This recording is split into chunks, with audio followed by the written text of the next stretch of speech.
This video is brought to you by the 3 Minute Board Game patrons. Keep us independent by supporting us on Patreon.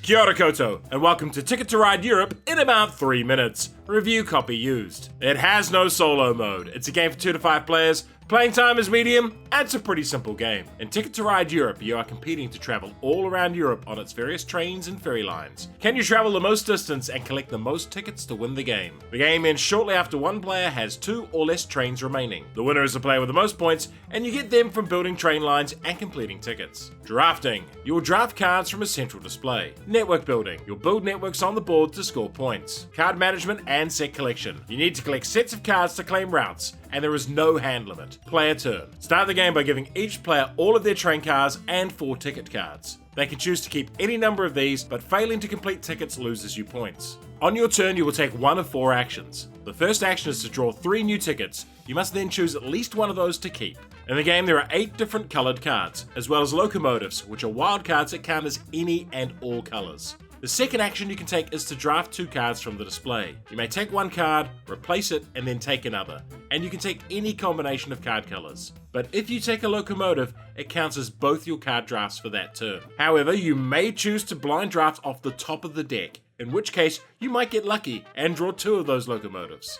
The third action is to claim routes, and normally you need a number of matching colour cards equal to the route's length. So here that is 4 blue cards for this 4 long blue route. Place your player trains on the route and score it using this chart as a reference. Some routes are grey, which means you can use any matching colour cards on them. And some paths have multiple routes, and in this case, each route must be claimed by a different player. And as mentioned, locomotives are wild cards and can be added to any set. Ferries are special routes that show a locomotive icon on them. These must be completed using a normal set combined with locomotives as shown on the map. Bordered routes are tunnels, and you build them as normal, but then you must draw 3 cards from the deck. For each one matching the set you used, and for each locomotive, you must spend that many more cards to build the line, or else return all your played cards to hand. The final action is to place a train station. Your first station needs 1 ticket, and your second and third need 2 and 3 respectively. Stations allow you to use other players' routes to complete tickets. Also, when the game is over, the player with the longest unbroken network scores 10 more points. Why would you like this game?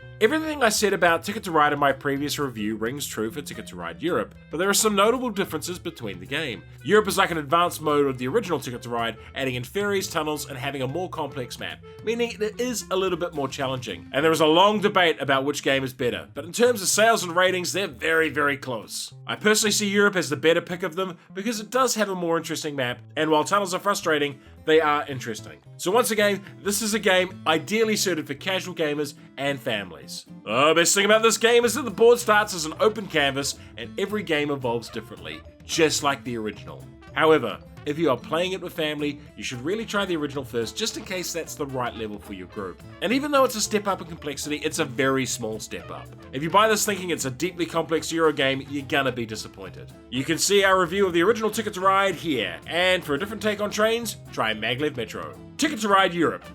Petrograd.